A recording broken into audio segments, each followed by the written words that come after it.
So she should have dark brown or black shoulder-length hair, medium build, dark eyes, age from mid to late 30s, height from 162 to 173 centimeters, I thought while filling out the questionnaire.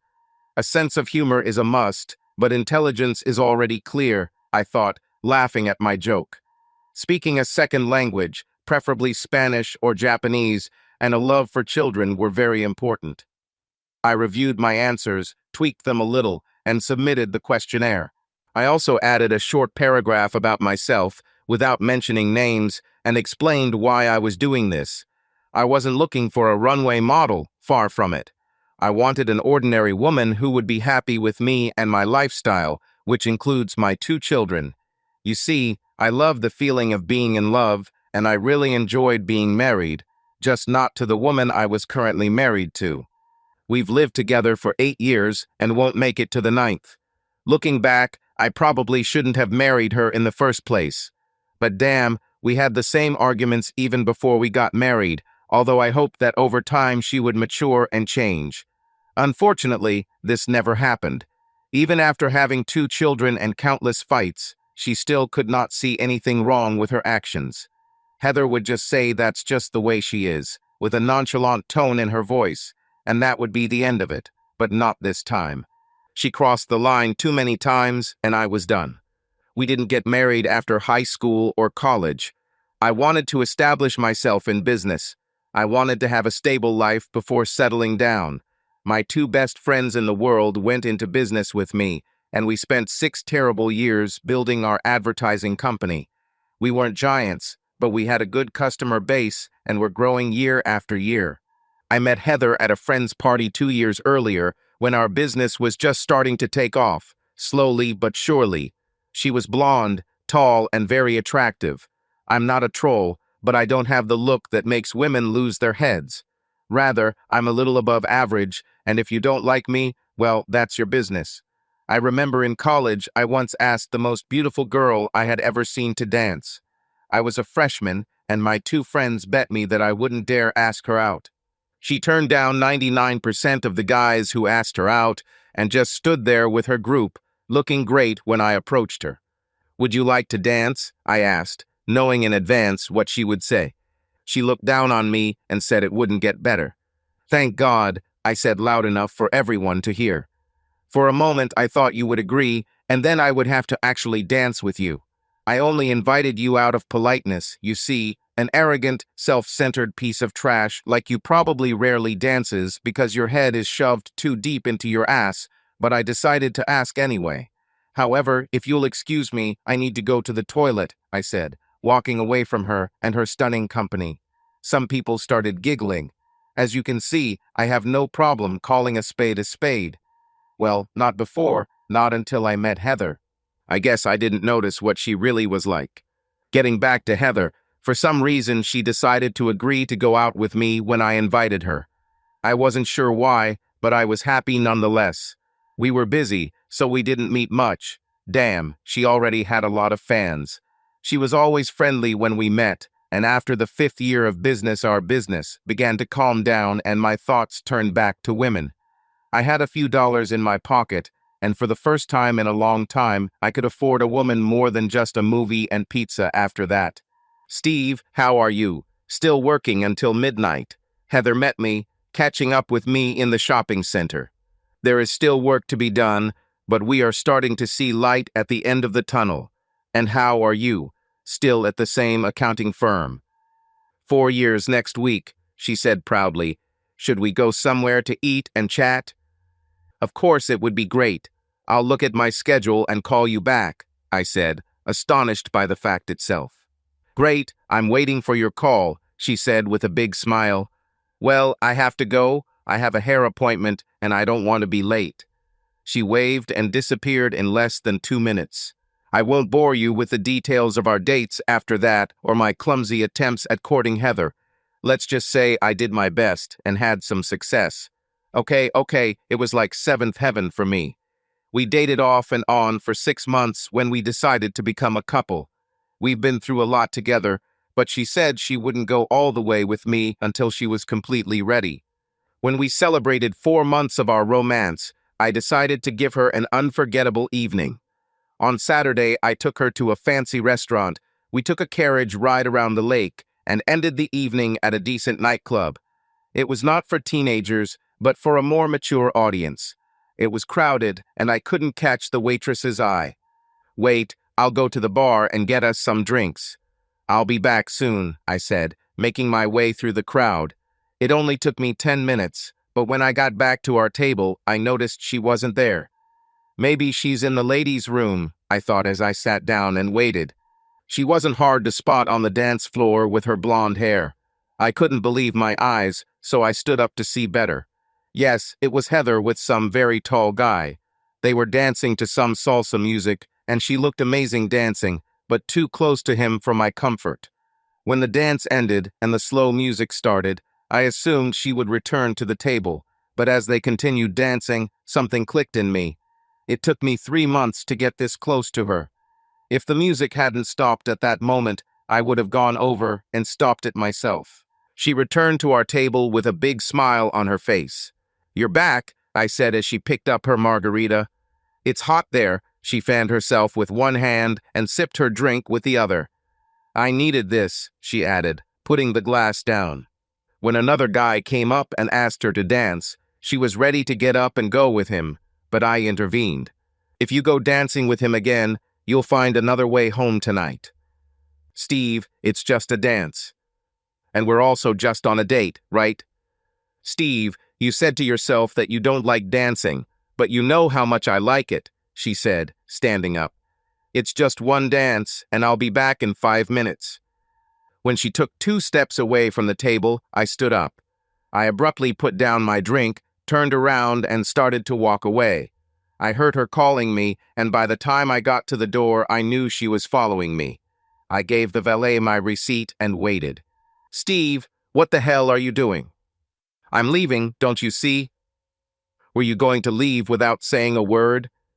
"Heather, I told you inside that if you left again, I would leave, and you still went with that guy." "Steve, it was just a dance. What's the problem?" "It doesn't seem like a problem for you," I said as my car pulled up. "Steve, wait, I'll grab my purse and shawl." "I have the best idea. Why don't you stay and have fun dancing with everyone you come across? That way you won't have to worry about me missing you while you're on the dance floor." I got into the car.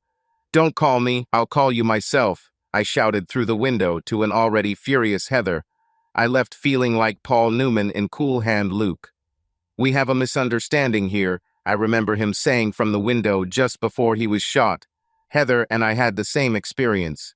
She didn't call me anymore, and neither did I. I dated others, and although I missed her terribly, I had no intention of being used or humiliated. If she had asked me first, perhaps I wouldn't have minded if she did a couple of quick dances with someone else. But never, I repeat, never a slow dance. There is no way in hell I would allow someone to be that close to my supposed girlfriend. Sandy and I had dinner at Tony's. It was our second date when I heard a familiar voice behind me. I didn't even turn to see whose voice it was. "Good evening, Heather," I said without looking at her. By then, she had already moved to the edge of our table along with her man of the hour. "How are you doing?" "It's just wonderful, now that I'm no longer with an insecure man," she responded. "I'm glad to hear it. But if you'll excuse my manners, Heather, this is Sandy, this is Heather, a girl I used to date." "Steve, we did more than just date." "That's right, we did, until you let your looks and ego get the best of you. But that's all in the past, isn't it? Allow me to introduce myself to your man for tonight. It's not like that unless you're going to leave him for someone better later," I said sarcastically. "Fuck you, Steve." "Right, we never got to that point, did we? I can't say I regret it. Since we broke up, you've probably gone through a dozen boyfriends." I smiled as she turned her back to him and walked away. Her friend hurried after her. "What the hell was that?" Sandy asked. "Remind me not to get on your bad side. What the hell did she do? Forcibly dragged you to a group of Hell's Angels." "I really don't want to talk about it, and that's all in the past." "Nonsense. Steve, by the way, the two of you were talking back and forth with each other, Anyone could tell that you both weren't over each other. Everyone can see it except you two. The evening went downhill after that. My brain was throwing out millions of bits of information to process. Steve, when you're done with her, maybe we can try again, or not. I'm not used to being on the sidelines, and I don't like it. She was right. Apparently, I still had something.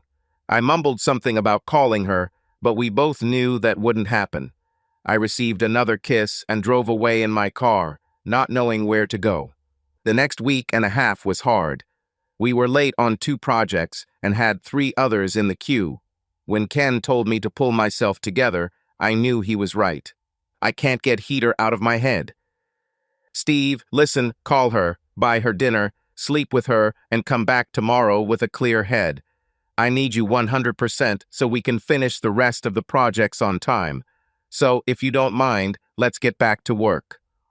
For Ken and Andy, my other partner, talking was easy.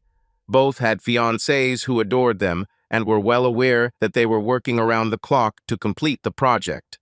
All Heather did was complain if she wasn't the center of the universe. But Sandy was right. I still had feelings for her.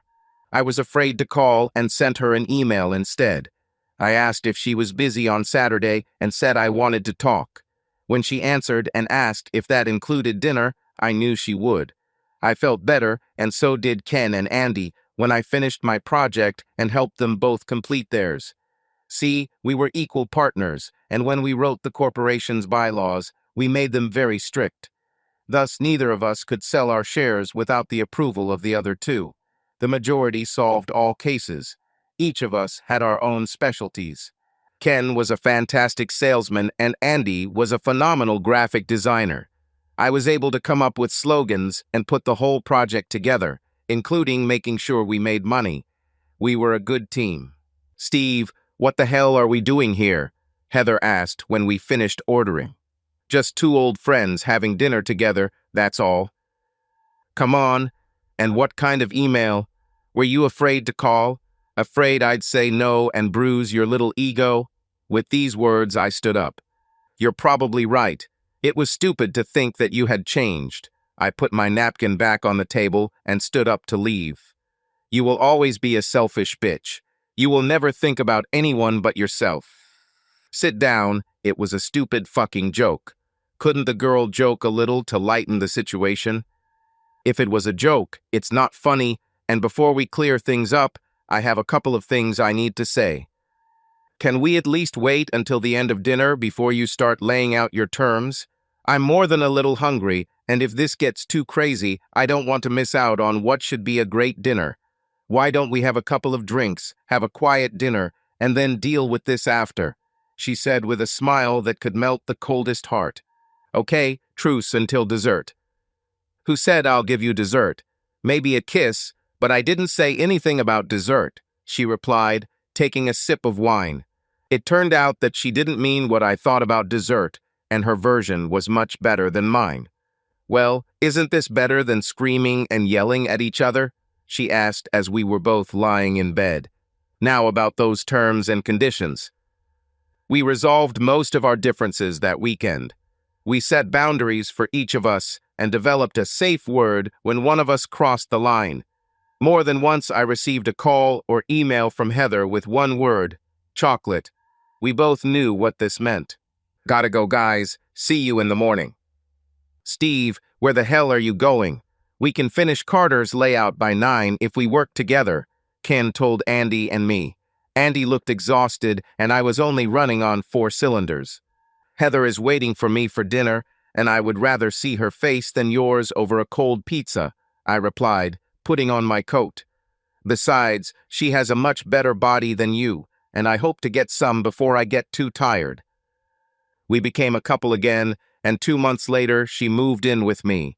I was still working like crazy, but I believed I was building a future for both of us. It had to pay off in the long run. When I showed Andy and Ken the ring I planned to give to Heather, they were shocked. Look, I have nothing against Heather, and I know you adore her, but have you thought about what would happen if this doesn't work? I gave them a sullen look. Steve, listen to me. If you marry her and it doesn't work out, she can take half of what you have, including the business. We worked too hard for some ex to come along and start causing problems for us. All I ask is that you talk to our lawyer and get his opinion, and if it suits you, go for it with our blessing. You guys need to go out more, you work too much. Now that you've said that, what are you going to do with Anne and Linda? Have you discussed the prenuptial agreement with them?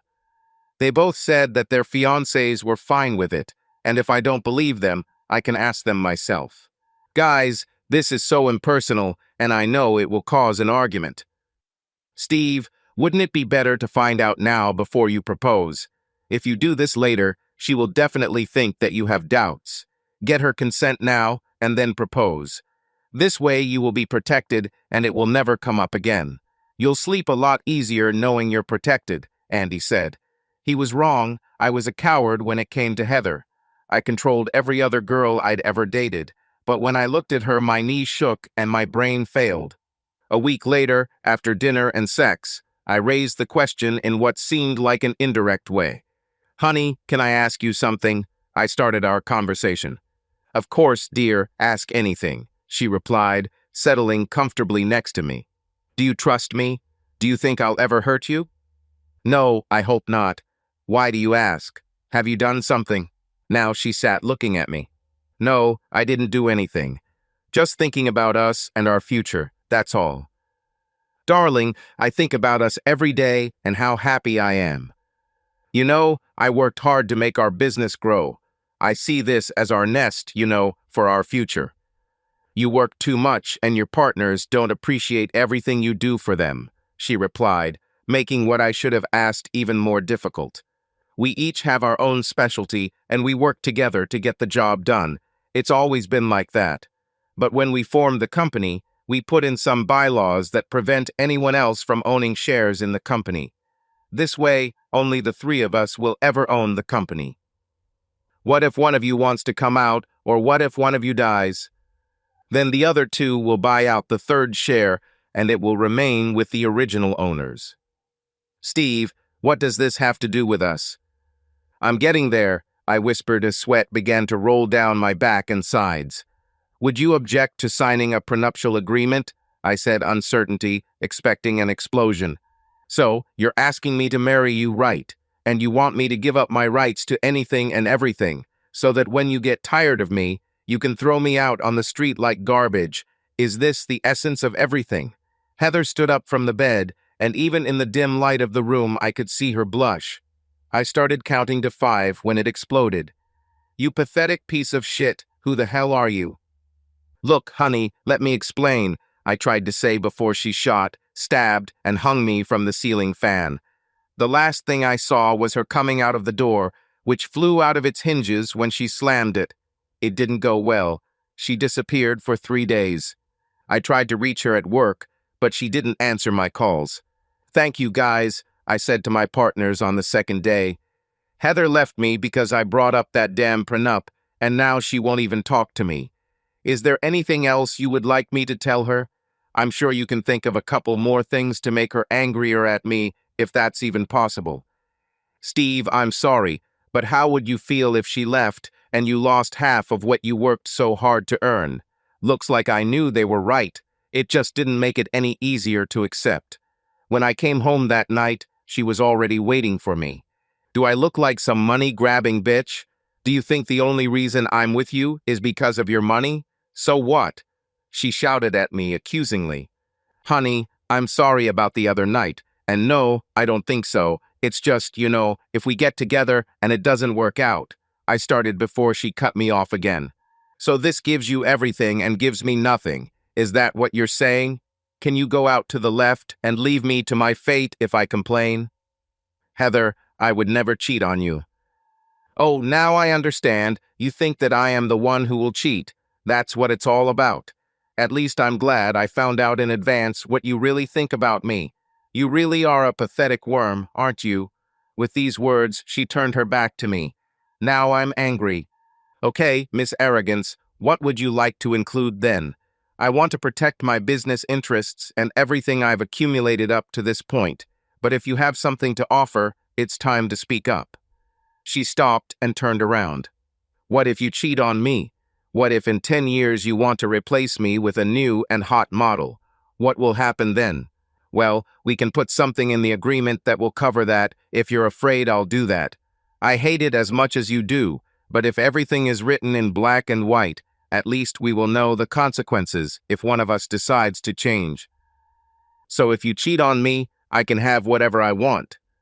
And the same goes for me if you do. She stopped, and I saw the wheels turning in her head. I don't like it, but I understand the reasons. It's like drawing up an impersonal marriage contract. Point 4, condition 3, and so on. Well, at least one good thing came out of all this. She winked at me. What the hell was that? I asked. At least now I know for sure that you want to marry me. And with these words, her frown turned into a smile. Steve, I know you would never try to cheat on me, at least not outside of the bedroom. So, if I have to sign some kind of absurd prenuptial agreement to be with you forever, then I guess so be it. Let's just get this over with so we can get back to our old lives before you get cold feet. I won't freeze, I said decisively. As you say, she snorted. She grabbed my hand and led me to the bedroom. We need to put these last 3 days behind us, and I know of only one way to begin the healing process. I was late for work the next day. It took a couple of weeks to agree on the exact wording. My business and home were out of reach, but whatever we earned in the future was fair game. In the end, if we decide to separate, it will be split 60-40, with me getting 60% since I made more money. However, if one of us cheats, the guilty party will receive, at most, $25,000, and the rest will go to the offended party. The most detailed part concerned what was considered cheating. The definition included not only the physical act, but also the emotional humiliation and insult of the other party. I expanded this to include the impact on my business. Overall, it was detailed, thorough, and best of all, now complete. We both signed it. After the document was notarized, the lawyer kept a copy, and a copy was placed in our safe deposit box at the bank, and I hoped it would be forgotten. That night, we went out to dinner to celebrate. It was like a huge weight being lifted off my shoulders. I sat there looking at her, thinking about how much I loved her and how close I was to losing her. Happy? I asked. Very, she replied, grabbing my hands. You know I love you, don't you? And you know that I'm completely in love with you too, I replied as our eyes looked at each other lovingly. Let's skip dinner and go home. No way in the world, cowboy.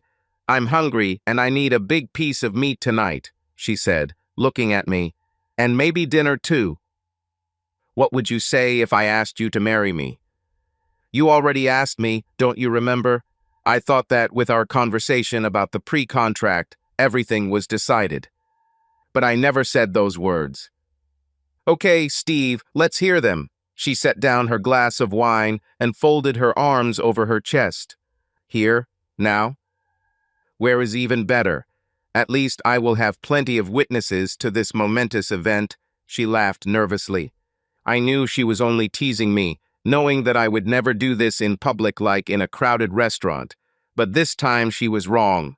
I've been carrying this ring with me for the past month, waiting for the right moment to offer it to her. I stood up, walked over to her, and pulled her to her feet. Steve, you're making me feel shy, she said, looking around as people started looking at us. I got down on one knee and took the ring out of my vest pocket. Heather, I love you more than anyone in the world. You make me happy, and I want to spend my whole life with you. Will you do me the honor of becoming my wife? I said it loud enough for everyone around us to hear. The place became deathly silent. Everyone was looking at us. She looked at the ring and said, yes, quietly.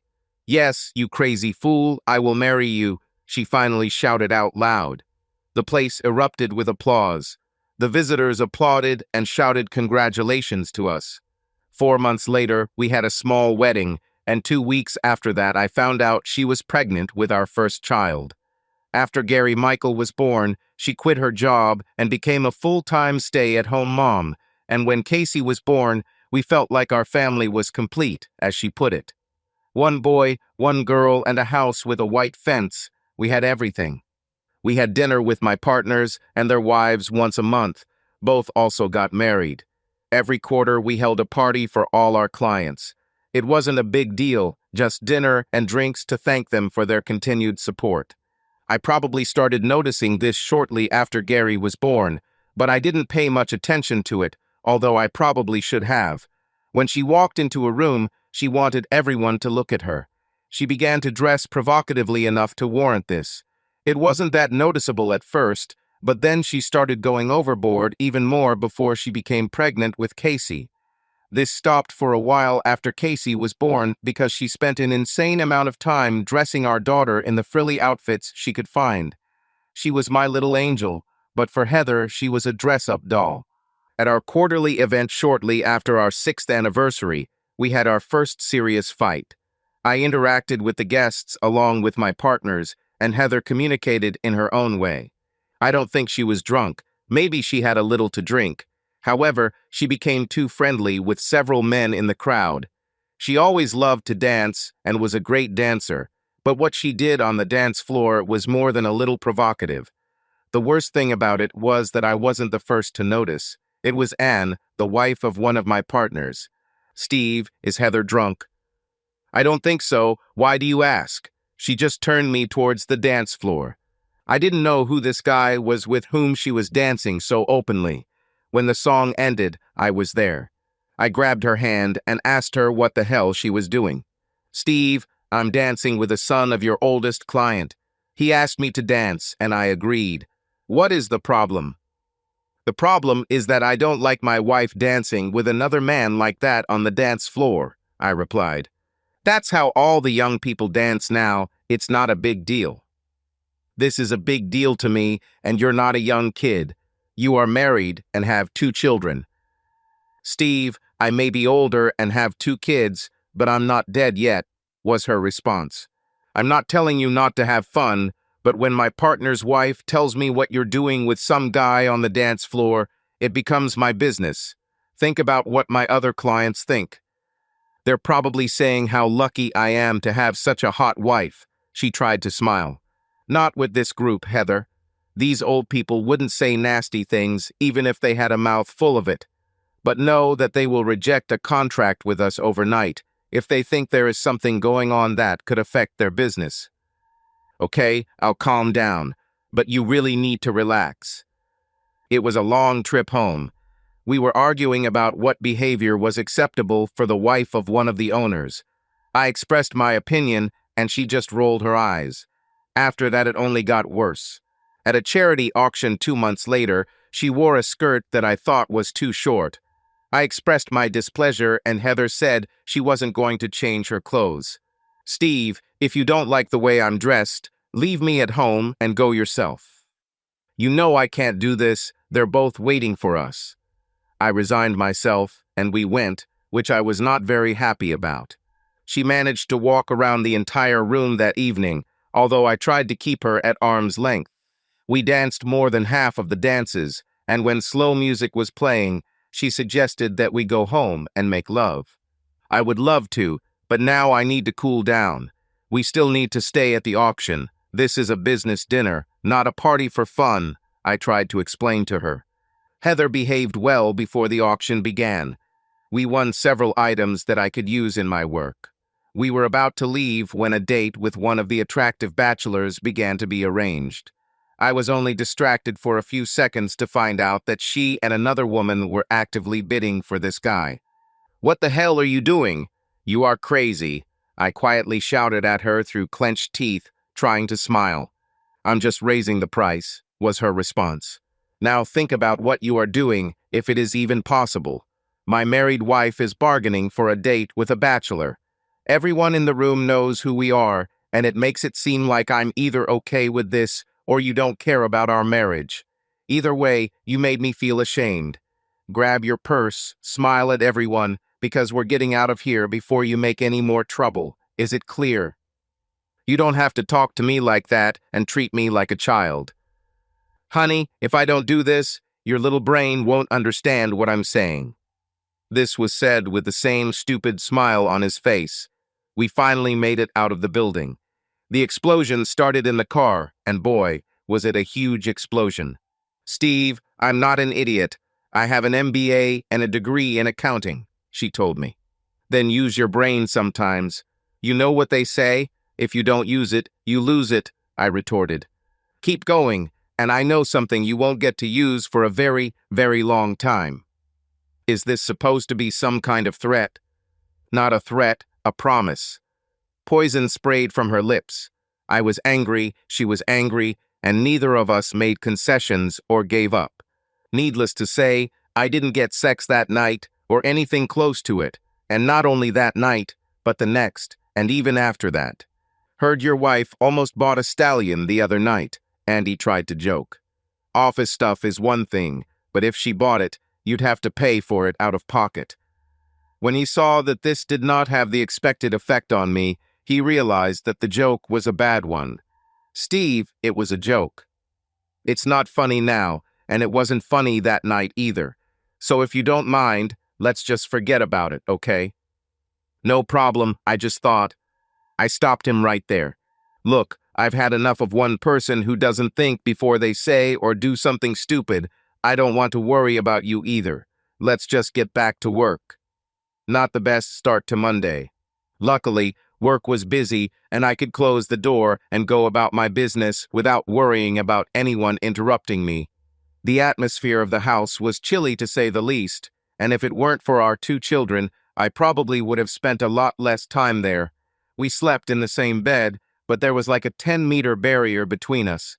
God forbid us if we accidentally touched each other. It was as if someone had hit us with a hot fireplace poker.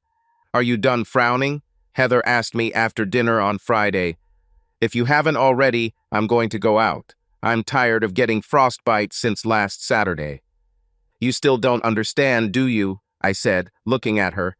And I'm afraid you'll never understand, I said regretfully, looking away and walking away. Talk to me, okay? Just don't leave me or I'll leave. Was she trying to threaten me? Okay, as you want. Maybe I should have kept her on a shorter leash. Then maybe I could control her more. No, it would never work, not with her. I'm leaving, don't wait for me. She came out wearing a short black leather skirt that hid nothing and a white corset that was unbuttoned almost to her navel. After you leave, where should I send your things? I shouted after her. She glanced at me and walked out the door. I was going to drink myself into unconsciousness, but decided it was better not to. My marriage was dying, and not slowly. She didn't seem to care anymore. Although she was lousy as a wife, Heather was wonderful as a mother, and that was one of the few reasons I continued to tolerate her flippant attitude. She returned home a little before 1 o'clock in the morning. I pretended to be asleep. I was not in the mood to talk. I heard her taking a shower, using an electric toothbrush, and finally saw the lights go out. She climbed into our bed, and instead of staying on her side, she moved closer to me. I know you're not sleeping. Do you want to have fun? I'm hot for you tonight. I rolled over and just looked at her without saying anything for a minute. I guess you had to go out and hang out with other guys to want me, or do you want me to know what it's like to get handouts? Anyway, I lost my temper when you left that night. I took my pillow and lay down on the sofa. Okay, I didn't sleep, but I spent the night sitting on the couch. I was tired of her flirting, dancing, and her attention to every guy who gave her even a drop of attention. I had a streak of jealousy a mile wide, but my sense of ownership began many years ago. She was my wife, no stranger. She married me, which meant to me that she was mine and I was hers. I definitely didn't trust her anymore. If she acted like this when I was around, I couldn't even imagine how she acted when I wasn't around. It was too scary a thought, and I was sad to think that I would probably soon start a new chapter in my life. Around 7 in the morning, I looked up, and there she stood. She was in a robe, leaning against the doorframe with her arms crossed over her chest. We need to talk. I didn't do anything with anyone else last night. I had a few drinks, danced with a few guys, and returned home. This is all. I didn't kiss anyone, no one groped me, and I didn't lie with anyone. You have to believe me. I saw her begging me to believe her. Why should I trust you? I see how you behave with our friends. I can't imagine what you do with strangers. I just don't want to argue about it anymore. You live your life, I will live mine. We will meet from time to time, and life will go on as usual. This way I won't have to worry about you embarrassing me." "Are you giving up? Are you giving in to our marriage?" she screamed. "What marriage? I feel more like your supervisor than your husband. It's like a father trying to preserve his daughter's virginity. He does his best, but in the end, it's up to her to keep her or give her away. You gave away our marriage." "Steve, you're an asshole. I didn't give anything away." "That's right, you didn't give it away. You made me pay for it with your respect and the love I once felt for you again and again, but I have nothing more. Come upstairs and I'll make you feel good, just like old times." "You still can't hear me, can you? I'm done, it's over." She got angry, muttered something under her breath, and left. I thought I could live with her for the sake of our children, but I was wrong. She did everything she could to keep me interested, and although my body almost betrayed me a couple of times, my mind held on. I never told her about the Sunday block party, but somehow she found out. I was looking forward to a nice quiet evening with a few old friends. The last couple of times have been difficult, but this time I won't have to keep an eye on Heather and my guests. "Is your wife coming this evening?" Ken asked me as we stood at the bar. "No, I didn't say a word to her." "Well, looks like today isn't going to be fun," he joked, trying to cheer me up, but it didn't work. The party was in full swing, and we were just sitting down to dinner when I saw her from the corner. Her dress was too revealing. "I was almost late, honey," Heather said, kissing me on the cheek. She grabbed an empty chair, pushing it and herself between me and the person on the right. I looked at her, and she really looked gorgeous in what must have been a new dress. It perfectly emphasized her figure. "Linda told me about the party. It must have slipped your mind." She looked at me. She whispered softly, "You wouldn't want anyone to think there was trouble in heaven, would you?" She smiled at the couple sitting across the table from us. "I thought your wife wouldn't come," Andy reminded me. "You can thank your wife for being here," I told him with disgust. "Hey, it's not her fault that you can't control your wife." I wanted to strangle him right then and there, and I think he knew it as soon as he opened his mouth. Perhaps she will be on her best behavior tonight. You know, he'll try to make amends for his guilt. Heather worked the room as most of the guys tried their best to look like they weren't looking at her top, but of course they were. When the band started playing, she calmly came up and invited me to dance. "Why are you here? Haven't you done enough? Steve, you have two choices. We can be the loving couple we truly are, or I can be the biggest bitch that ever walked the face of this earth. Your choice." "You really are a fool, aren't you? Do you think you can blackmail me into loving you again? You don't respect me, and you probably never did, but I sure as hell don't have to put up with this farce anymore." I left her. I approached Linda first, thanking her for telling Heather about the party, and then I approached the bartender. He gave me a drink, and I handed him $100 bill and told him what I wanted from him. He smiled. I didn't. I returned to my seat. Heather was in fine form this evening, drinking drinks like water and flirting with every guy, single or not. When she got on the dance floor with our client's brother, it got ugly. Many couples left knowing full well what was going to happen. I guess they didn't want to be there when the shit hit the fan. "David, if your brother doesn't remove hands from my wife right now, he will have to examine the inside of the hospital room for a long time. Am I making myself clear?" He looked at me and realized that I was not joking. "Phil, we're leaving now," David said to his brother, and they both looked at me. Phil looked at Heather. He seemed to thank her for the dance and left without a word. This ended the party on a pretty low note. "Ken, Andy, ladies, I'm leaving," I told them. "I might not come to work tomorrow, and maybe the next day too. Looks like I have a personal matter to deal with," I told them. "Steve, maybe if you talked to her," Linda began before I interrupted her. "If Andy saw you acting like that, what would he do?" She didn't have a good answer for that. I approached the bartender. He handed me a branded camera. I gave him another 50 and went home, my house. I don't know what time Heather got home because I didn't hear her.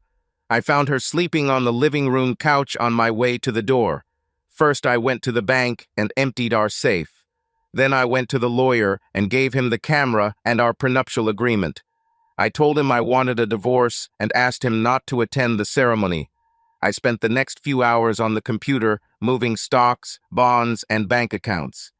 Credit cards were canceled, reissued in my name only, and I even emailed and notified our children's school that I had started the divorce process so she could not take the children and move away.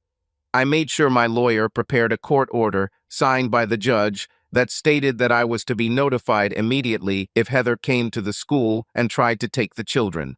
"Where have you been all day long? I called you at work and they said you took the day off," Heather said, watching my reaction. "I'm sorry about last night. Apparently, between my anger and alcohol, I completely disgraced myself. I already apologized to Ken, Andy, and their wives, and I was waiting for you at home to talk to you." "No need. Like I said, I'm done with you. If I wanted to marry a woman of easy virtue, I would choose a better one than you. At least with her, I would know where I stood. But with you, I never knew what to expect until I saw the footage from that night. I had my suspicions, but I never knew how cunning you could be. Thank you for finally putting everything on the shelf." "Steve, you can't mean that." "I'm sorry, we can get through this. I know we can." I just shook my head. "Here's a check for $10,000 for legal fees. You will be served the documents on Thursday, and you will see that all of our old accounts and credit cards are now closed. You can stay in the house, just stay away from me. According to our preliminary agreement, we will share custody of the children, and since this house was mine before I met you, they will live here, at least for a while. Let's try to do this as civilized as possible, at least for the sake of the children. Don't even think about taking them and leaving. I have a signed court order that states that I will be notified immediately if you try to pick up children from school for any reason. When you get a lawyer, I will send him a copy of our prenuptial agreement. I wish I could say this is just a business relationship, but it's not. It's personal now.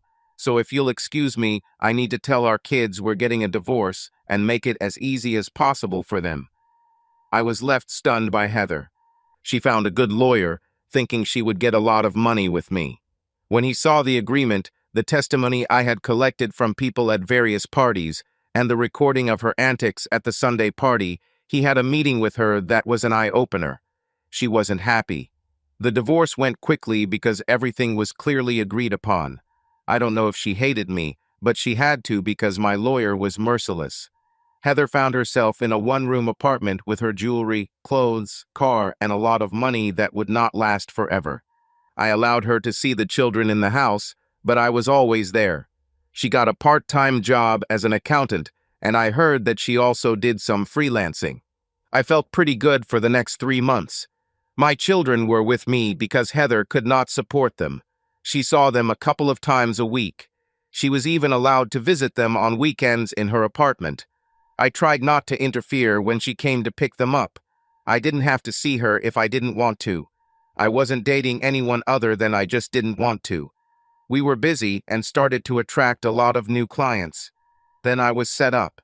"No, no, no, I don't agree with this," I shouted at both of them. "Why the hell would I agree to something like that? You know what she's like. Listen, Anne says she needs the money after your divorce, and this way we won't have to worry about our events. She will organize everything, send out invitations, and take care of food and drinks. All we need is to just come there and enjoy." They persuaded me. I objected, but they convinced me. I wasn't going to go, but it wouldn't be right from a business perspective. So I resigned myself and went. "Good evening, Steve." "Heather," I nodded in response. "I have everything under control. Relax and pretend I'm not here." "Yes, sure." It turns out I was wrong. Everything went well, and it was probably the best party we've ever had. At least that's what our clients said. We got some new contracts, and Ken and Andy were sure it was because of the party. We need to hold them every 2 months and invite potential clients. We could set up a meeting room and, they assured me, that way we might be able to attract even more business. I was against it, but once again I found myself in the minority. I didn't like where this was going. Under Heather's leadership, the parties continued and expanded. She became the hostess and now communicated openly with our guests. She became more than friendly with several of our clients, and if I didn't know better, I would have thought there was something going on behind the scenes. When Heather started bringing in women to serve drinks, I shuddered. They looked and behaved like women of easy virtue. When one or two started disappearing with clients upstairs, I tried to intervene. Guys, what are we doing? You may get one or two clients, but our old clients won't wait for something to happen. They care about their reputation. Steve, we're getting more business than we can handle. Relax and go with the flow, Ken told me, looking at one of the girls. The guys can stay if they want, but I'm leaving. I don't want anything to do with this. I was heading out the door when Heather approached me. Already leaving? The party is just getting started. Did you ever really love me, or was it just a game on your part? I really loved you, but you became so terribly boring. I was like a wild horse that wanted to run. You kept trying to keep me in the stall. By the way, I didn't cheat on you until that night. I guess I thought you were my white knight and would fight for me, but you never did. Be realistic. Why would I fight for someone who went out of his way to act like a prostitute and embarrass me? It sounds like you provide more to our clients than you have provided to me in the last 6 months of our marriage. When I pay a woman of easy virtue, I expect her to behave accordingly. I left her with her mouth open and maintained my dignity. After that night, I stopped going to company parties. Mr. Collins, I said, standing up from the table and pulling out the chair for him. I didn't expect you until tomorrow. Steve, I never like to put off bad news. I changed my schedule so we could meet this morning. Sit down, let's talk. Would you like something to eat or drink? I asked. Nothing, thank you. I won't stay long, he said, crossing his legs. Steve, I like you, and it pains me to tell you that I'm taking my business. A group of 7 people doesn't approve of the direction your firm is heading in, and we can't afford to be around if and when something ends up happening. I don't understand. Is this something we did? And if so, give us a chance to correct the mistake, I begged him. Steve, I have always appreciated you, and you have never misled me, but your 2 partners are leading your firm down a shaky path. Can I ask you a personal question? Of course, please ask, I replied. I didn't see you at the last games. May I ask why you weren't there? It's quite a personal matter. You mean your ex-wife is recruiting girls for your new clients?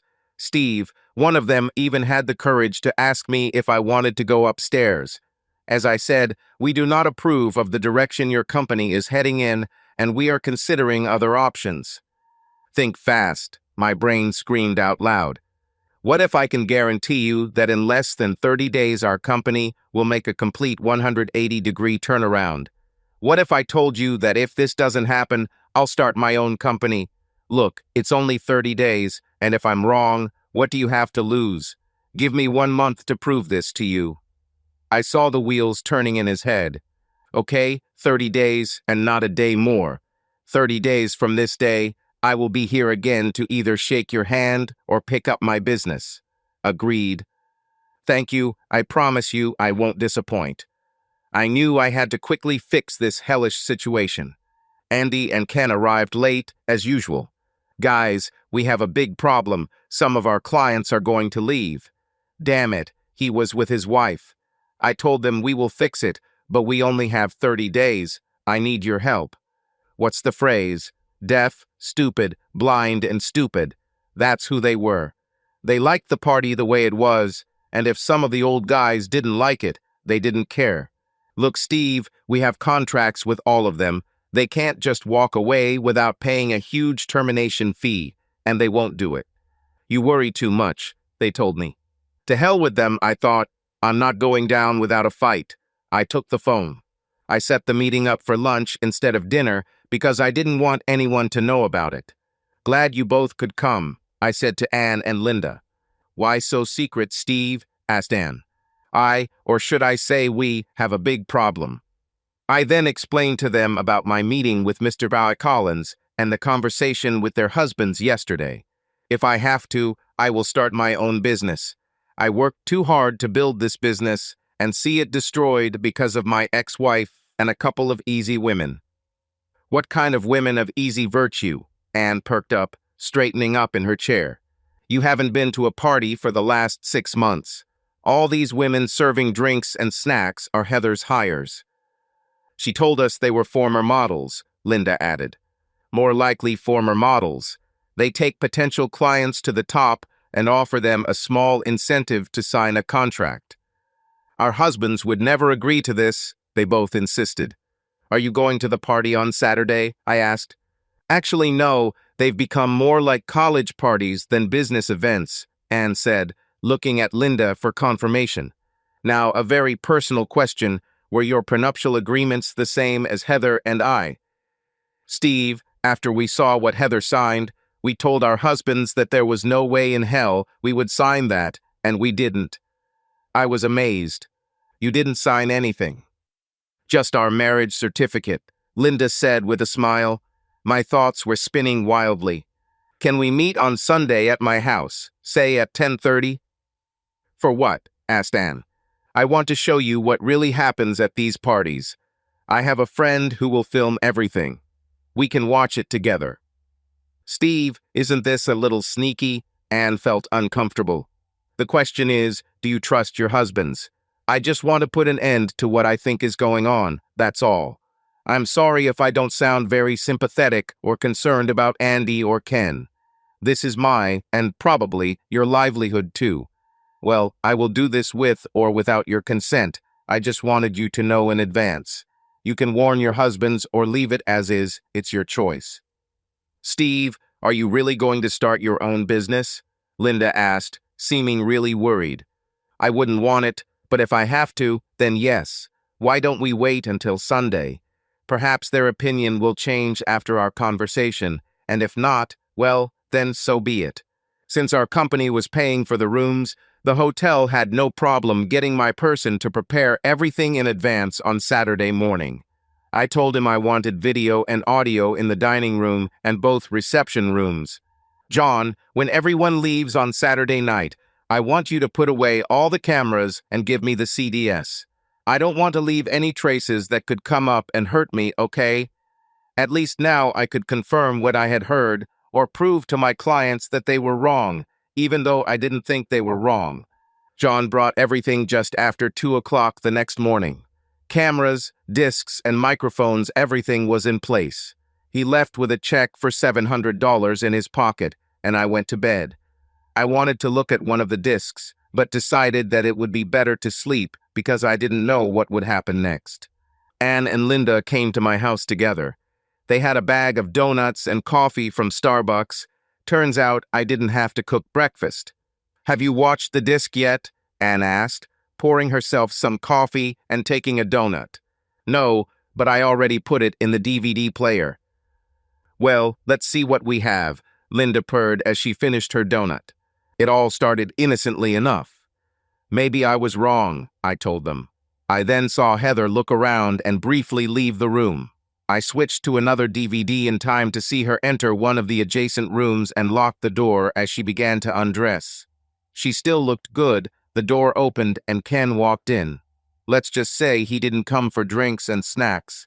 No, please no, Anne said, looking at what they were doing. We watched most of the video, and I thought Ken was the only jerk until I saw Andy walk into one of the rooms with one of the women. Heather slept with 2 other men that night, and both ladies said they never thought she could be like this. And to think, we sympathized with her so much that we forced our husbands to hire her to organize these parties. Sorry again, Steve. There were a lot of sorries. It's okay, you didn't know, and to be honest, I didn't know either. But now I know. If you don't want to watch any further, I'd like to turn this crap off. I pressed the stop button. That asshole is dead by the time I get home, Anne said, seething with anger. I don't even want to see him, Linda screamed. I'm going to call him and tell him to pick up his things. I let them talk for a few more minutes before speaking. Ladies, I said as 2 angry women looked at me. Whether you like it or not, we still need them. For what? Anne screamed. Their work. They are both very good at what they do when they are at work. Now, if the company is to survive, we will need their help." Both women sat down, but were far from calm. "I have a proposal for both of you that will give you the revenge you want on your husbands and still keep the company intact." I got their attention. I spent the next 2 hours laying out my plan. They didn't like everything, but they agreed with most of my suggestions. I called our corporate attorney, and within 3 hours our agreement was signed, certified, and recorded. "Please don't freak out until the papers are filed in court Monday morning," I pleaded with them. "By Tuesday you'll have an advantage, and after that I don't care what you do." And really, I didn't care. My ex-best friends set me up, especially Ken, and they'll get what they deserve. Monday was a typical Monday. We had a lot of work to do. After my morning meeting, I walked into my office, closed the door, and called my ex-wife. "Heather, I need to meet you at my house tonight. My mom has the kids, so no one will disturb us." "Steve, do you need me to wear anything special?" she said in her sexiest voice. "No, wear whatever you want." "You are a cunning one. I knew you couldn't stay away from me. I'll be with you at 7, dear." I probably shouldn't have played along with her, but I couldn't resist. I wouldn't touch her, I thought to myself, but I felt like I had to warn her because, when it comes down to it, she's still the mother of my children, but thank God she's no longer my wife. I left the front door open, and just before family she came in, putting on a long coat. When Heather opened it, she was completely naked. "I thought this would save time on undressing, at least on my part," she said, shedding her coat. I handed her a glass of wine and clinked it with her. "To one once great marriage," I said, emptying my glass as a puzzled Heather looked at me. "Take a seat because you're going to want to hear what I'm about to tell you." "Steve, we can talk later. Now we need all our energy to reconnect with each other." "Is that what you told Ken too? And the 2 other guys at last Saturday's party?" I turned on the DVD player. I fast-forwarded to the part where she and Ken had sex. "Turn it off, please turn it off," she screamed over the recording. "It was a stupid mistake. He told me that if I didn't sleep with him, he would kick me out. I had no choice." "What about the other guys? You can't say that each of them threatened you." "Heather, stop lying." Her face became gloomy.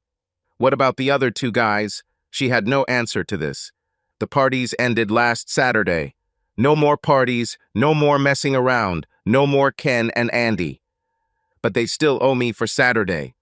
I pulled out a wad of money from my pocket. "I expect $300 for a trick. This should cover you and other women of easy virtue." I handed her the money. "If I were a real asshole, I would turn this tape over to the authorities, but you are still the mother of our children, and I will not take them to jail to see you." "Steve, I'm sorry. I needed money to live." "I think you'll have to find another way to make money. Tomorrow the wrath of God will fall on Andy and Ken, and it won't be very nice. I suggest you get out of town for a couple of weeks. Maybe you can visit your mother out of state until this dies down, and I won't stop you from seeing children, and I will not tell them what you have become. It's between you and your conscience. However, until you get over it, you can only see them in this house. You can't take them. Somewhere on your own, and no night visits. Do we have clarity on this issue? I'm just sorry it ended like this. I thought we had a pretty good marriage, but I think you wanted more than I was willing to give." For a minute, I thought she was going to beg us again to give us another try, and if I hadn't seen the tape, I might have thought about it, but not now. Hell, there was no way I could get back with her, even though I still loved her. We talked and made plans for the future, and an hour later she left. She kissed me on the cheek and told me if I ever needed a stress reliever to call her. This will never happen as long as I have 2 perfectly good hands. Anne divorced Ken, and for some reason Linda decided to try to make things right with Andy, although I still wouldn't want to be in his place. You see, each of the women received 50% of their husband's shares in our company. With these shares, Linda, Anne, and I now had a controlling interest in the company. Andy and Ken were told that they would still be able to keep their jobs, but they would only be paid for what they did for the company in the future. They weren't happy about it, but something about alimony payments and a possible looming divorce kept them working. We have made the necessary changes to bring our company back to respectability, and although we have lost a few clients, we have maintained a stable client base. Now it's just Linda, Anne, and me at the monthly meetings. Next year, we plan to expand our staff and bring in some new graphic designers, but that will be our decision. I see Heather once every 2 weeks and have no idea what's going on in her life, and I don't care anymore. There are many mentions in my personality profile, and I have even met many of them. One young lady caught my attention. Her name is Kaik, and she lives in Japan. She is a single mother and is planning a trip to the United States next month. We talked on video through the computer, and she seemed nice enough, but was concerned about what she had heard about disrespectful Americans and asked me point blank why my wife and I separated. When I told her about this, she smiled and said that she was looking forward to meeting me. Could she be the one? Time will show. But as I said at the beginning, I loved being in love, and someday I will get married again. I just hope she doesn't have a problem signing a prenuptial agreement like Heather did. I'm not going to take any chances, and neither are Anne and Linda. Subscribe to our channel so that your second chaff doesn't cheat on you, and go ahead and listen to the next story, because this story is nothing compared to the next one. If you're under 18, don't even think about listening to the next one.